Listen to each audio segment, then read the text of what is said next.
हमारी बेटियों ने, हमारी बहनों ने, उन्होंने इसके ऊपर सेक्सुअल हरासमेंट का केस लगाया है। और वो एक महिला जब बोलती है, अपनी तकलीफ बताती है, तो वो समझ लो कि अपने समाज में अपनी इज्जत को दाव रख कर आती है। बाबा साहब कह गए थे 26 जनवरी 1950 को प्रेमबल में, we the people of India. उन्होंने कहा था इनको सरकारों को कि सबको भारत का नागरिक बनाना, जातियां खत्म कर देना। बीजेपी सरकार। हाँ जी, देखो ये बहुत ही दुर्भाग्यपूर्ण है कि हमारी जो पहलवान बेटियां यहाँ पर धरने पर बैठी हैं, हमारे पहलवान बैठे हैं जिन्होंने भारत का नाम पूरी दुनिया में रोशन किया। इन्होंने अपने सुख दुख भूल करके और प्रैक्टिस करके और उन्होंने मेडल लेकर के आए। जबकि एशियन गेम्स में, ओलंपिक्स में इस तरह के मेडल लेके आए प्रधानमंत्री महोदय ने, जिनको बेटी माना, जिनके साथ बैठ करके सेल्फी खिंचवाई, उनको चाय पानी बुलाया, परिवार का सदस्य बनाया। और उन्होंने, वीडियो चल रहा, उन्होंने कहा आप मेरी बेटियां हो, बेटी बनाया। आज उनकी बेटी यहाँ पर बैठी है, उनकी तकलीफ है, उनके खिलाफ सेक्सुअल हरासमेंट का असॉल्ट हुआ है। और जो दरिंदा है वो तुम्हारे बगल में बैठा है और तुम्हारी बेटियां सड़कों पे बैठी हैं। ये बड़ी दुर्भाग्यपूर्ण घटना है।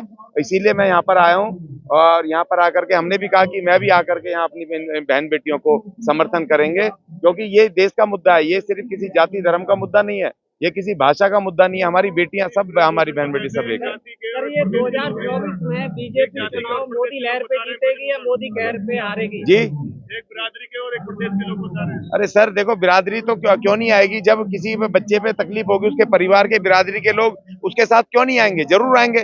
जब बिरादरियां आपने बना रखी है, आपने अभी तक भारत के नागरिक नहीं बनाया, लोगों को जातियों में विभक्त रखा है, यही तो बीजेपी है ना, यही तो आरएसएस है ना, जिसने आज भी जातियां बना रखी हैं, सबको जातियों बांटा। और बाबा साहब कह गए थे 26 जनवरी 1950 को प्रेमबल में, we the people of India. उन्होंने कहा था इनको सरकारों को कि सबको भारत का नागरिक बनाना, जातियां खत्म कर देना, धर्म खत्म कर देना। धर्म चलते रहे, मानते रहे लोग, लेकिन वो व्यवहार में ना आए, सड़कों पर ना आए। लोगों को जो धर्म मानना, कौन सा भगवान मानना, उनका अपनी आजादी देके गए। तुमने धर्म को और तुमने जातियों को राजनीति में लाके खड़ा कर दिया। तो आज अगर जाति के लोग उनके साथ खड़े तो क्या तकलीफ हो रही है भाई? आज दुख हो रहा है क्या तुम्हें? आज उनके परिवार के लोग नहीं खड़े होंगे तो कौन खड़ा होगा? और इसलिए मैं उनकी ना जाति का हूँ ना धर्म का हूँ। मैं भी जंतर मंतर पे आकर गया खड़ा हूँ भाई, मैं भी उन बेटियों के लिए आया हूँ। तो यहाँ पर मेरी कोई जाति, मेरी तो जात के नहीं है, मेरे इलाके के नहीं है। पहलवान राजनीति के शिकार हो गए हैं।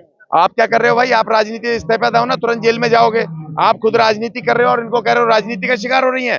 आप पहले, आपके खिलाफ केस दर्ज हुए हैं और वो भी माननीय सुप्रीम कोर्ट के ऑर्डर के बाद हुए हैं। तो अब तक कोई गरीब आदमी होता ना, कमजोर होता, तो इसको घसीटते हुए पुलिस वाले ना घरों से ला करके जेलों में ठूस देते। जिस तरह की धाराएं लगी हुई हैं, पॉक्सो लगा हुआ है, सेक्सुअल हरासमेंट की धाराएं लगी हुई हैं, 2-2 एफआईआर हुई हैं, और ये आदमी वहां बैठ करके चौड़े में प्रेस कॉन्फ्रेंस कर रहा है, बदतमीजी बोल रहा है। और आज एक बीजेपी के आदमी ने तो इतनी घटिया बातें बोली हैं यहाँ पर महिलाओं के लिए। उन्होंने किसी एक महिला विदेशी, एक कोई फिल्म वाली है, उसका नाम लेकर के कहा है कि वो भी आई है क्या, वो क्यों नहीं आई? मतलब इनकी मानसिकता पुरुष प्रधान मानसिकता, महिलाओं के, बेटियों के विरुद्ध। वही जो कहावत है, ढोल गवार शूद्र पशु नारी, सब है सकल ताड़ना के अधिकारी। ये साबित कर रहे हैं कि ये पुरुष प्रधान, ये महिला विरोधी लोग, ये महिलाओं का ये शोषण करने वाले लोग आज यहाँ नहीं आ रहे हैं। आज दुनिया आ रही है, लेकिन ये वो प्रधानमंत्री अपनी बेटियों को देखने नहीं आ रहे हैं, और ये बीजेपी वाले नहीं आ रहे, उल्टा और गलत इनके चरित्र पर हमला कर रहे हैं। उषा कह रही है अनुशासनहीनता फैलाया जा रहा है, देश की छवि खराब की जा रही है। देखिए, पीटी उषा जी एक प्लेयर हैं, और पीटी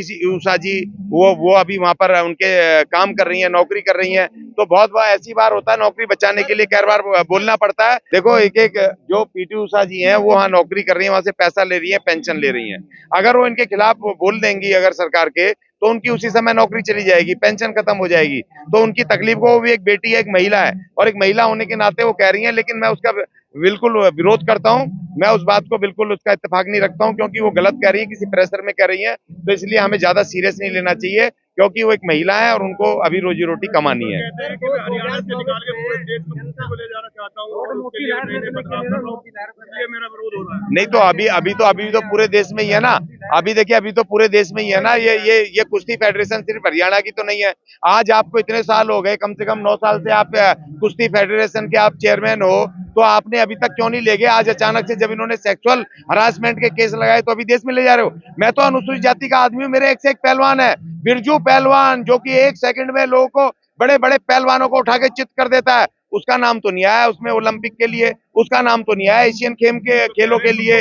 लेकिन हमें क्यों करे, कैसे मिलेगा? ये जातिवादी लोग कहाँ से मौका देंगे? हमारे SC ST का हमारा हिस्सा कहाँ है भाई? हमारे पहलवान का है। लेकिन आज सवाल SC ST का नहीं है, आज जनरल का नहीं है, आज सवाल है हमारी बेटियों ने, हमारी बहनों ने, उन्होंने इसके ऊपर सेक्सुअल हरासमेंट का केस लगाया है। और वो एक महिला जब बोलती है, अपनी तकलीफ बताती है, तो वो समझ लो कि अपने समाज में अपनी इज्जत को दाव रख कर आती है। तो कार्रवाई नहीं कर पा रहे हैं, कह रहे माफियाओं पे कार्रवाई कर रहे हैं अब। तो ये तो जो है बाहुबली है, इन पे कार्रवाई तो मैं तो कह रहा था कि भाई इनकी भी गाड़ी कब पलटेगी, क्योंकि इनके ऊपर भी 38 केस का पोस्टर लगा हुआ है, वहां पे भयानक पोस्टर लगा है, 38 केस हैं। और ये तो जिसको गोली से इसकी गाड़ी पलटी थी विकास दुबे, उससे ज्यादा ही केस हैं, कम नहीं है, और उससे बड़ी बड़ी धाराओं में है। तो भैया इनकी कब वो पलट रही है, ये बताएं योगी जी को बताना चाहिए कि कब पलटेंगे। तुम्हारी पार्टी में है इसलिए नहीं पलट रही है, वो मजबूत है, 5-6 सीटों पर वो अपना दखल रखते हैं उसकी लोकसभा की, इसलिए नहीं पलट रही है। प्रयागराज में दहाड़ रहे हैं, बोल रहे हैं सबका हिसाब बराबर किया थी इसके मामले में। हाँ, तो उन्होंने किया तो इसका भी करो ना, हमारी बेटियां बैठी हैं, इसको करो, देश देख रही है, दुनिया देख रही है। आधी आबादी को अब इनको सबक सिखाना है 2024 में, इनको, इन मनुवादियों को, इन जातिवादियों को, और इन पुरुष प्रधान मानसिकता वालों को, महिला विरोधी विचार के इन लोगों को सबक सिखाना है, और एक ऐसी सरकार लेकर के आनी है जो तमाम नागरिकों के लिए काम करे, संविधान के हिसाब से काम करे, संविधान को लागू करे। अगर संविधान लागू होता तो आज इन बेटियों को यहाँ बैठना नहीं पड़ता। जो न्याय में विश्वास रखें, भारत के संविधान में विश्वास रखें, हमें ऐसी सरकार चुन के लानी। सिर्फ एक ही अखाड़े की बेटियां हैं यहाँ पर बैठी हुई। अरे तो बहन जी, एक अखाड़े की बेटियों के साथ हुआ है उनके सेक्सुअल हरासमेंट, और एक अखाड़े की बेटी ने हिम्मत करी है, बाकी बेटियों ने नहीं हिम्मत करी। एक ने हिम्मत करी है तो हमें उसके साथ खड़ा होना चाहिए। उसको ये थोड़ी बोलना है कि एक अखाड़े की है, क्या 10 अखाड़े की कहाँ से लेके आए? बहुत सारी मजबूरियां होती है, नहीं बोलती हैं बेटियां। एक ने वो हिम्मत करी है तो हमें उसको ताकत देनी है, उसके साथ खड़ा होना है। तो लग रहा है फेडरेशन कब जाना चाहती है, अपने परिवार वालों को बैठाना चाहती है। नहीं, तो हम तो कह रहे हैं कि भाई फेडरेशन का भी चुनाव होना चाहिए, और फेडरेशन में भी हमारा भी SC ST के भी चेयरमैन होने चाहिए, क्योंकि फेडरेशन में, कुश्ती फेडरेशन में क्या है, यही जिसकी पार्टी आती है अपना आदमी बिठा देता है। कुश्ती फेडरेशन में वोटिंग होनी चाहिए और वोट पहलवान करने चाहिए, जो कुश्ती से जुड़े हुए पुराने नए, वही अपना चेयरमैन चुने, अपनी कमेटी चुने। हम ऐसी मांग कर रहे हैं, क्योंकि कोई भी पॉलिटिकल पार्टी अपने नेता को नहीं बिठाना चाहिए। और ये तो मंच पे खड़े होकर के, वैसे ही गुंडा आदमी है, मंच पे खड़े होकर के उस बच्चे को मारा, पहलवान को, सबके सामने वीडियो चल रही है, इतने सारे केस हैं। तो हम ऐसे झूठे और बेईमान आदमी की बात नहीं सुनेंगे, हम अपनी बेटियों की बात सुनेंगे जो यहाँ पे। एक इशारे पे जंतर मंतर भर जाएगा पूरा। हाँ तो भरो ना, हम भी तो खड़े हैं यहाँ पर।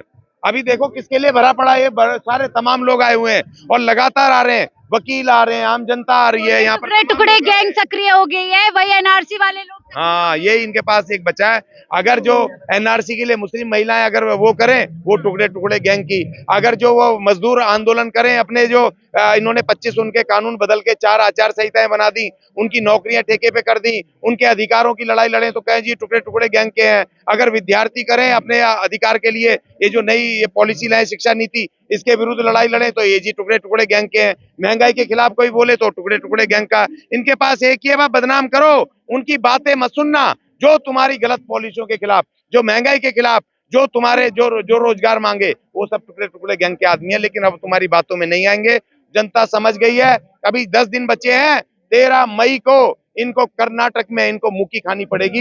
एक तरफ क्लीन स्वीप होने वाला है, जो वहां पर दूसरी पार्टी है, कर्नाटक में जनता इनको सबक बिठाएगी। क्या लग रहा है, कार्रवाई हो पाएगी इन पे? नहीं होगी, पक्का होगी, अभी नहीं होगी, 2024 में होगी। देखिए केस तो दर्ज हो गया है, केस तो सुप्रीम कोर्ट ने, और अभी 2 दिन बचे हैं, सुप्रीम कोर्ट ने चीफ जस्टिस, देखिए, हाँ, इस्तीफे की मांग की जा रही है। वो कह रहे हैं कि मैं जनता से बना हुआ सांसद हूं, किसी की दया धर्म पे नहीं। सर आपके खिलाफ केस दर्ज हो गए, रिटर्न में FIR है, 2 FIR है, तो आपको तो इस्तीफा नहीं देना, आपको तो जेल में होना चाहिए। वो कह रहे हैं जेल में होना चाहिए, फांसी पे लटका दो, पर खेल खराब मत ये करो। सिर्फ कहने की बातें होती है। प्रधानमंत्री 90 साल की उम्र में अपनी बूढ़ी माँ को छोड़ सकता है, तो वो देश की बेटी को क्या होगा? 90 साल की उम्र में उसने सिर्फ PM की पोस्ट के लिए, चेयर के लिए अपनी बूढ़ी माँ को अकेले छोड़ दिया है। अच्छा, वैसे तो मशहूर है ये आपका प्रोटोकॉल तोड़ने के लिए। इसे तो एक एग्जाम्पल में तो सेट करना चाहिए था कि अपनी बूढ़ी माँ को साथ में रखो। क्या क्या उसने, जो इंसान अपनी बूढ़ी माँ को छोड़ सकता है 90 साल की उम्र में, देश की बेटियां उनके लिए कुछ भी हो, बिल्कुल उनके लिए वो है ही है इस लायक। ये तो उनकी अब तक लोग खामोश हैं।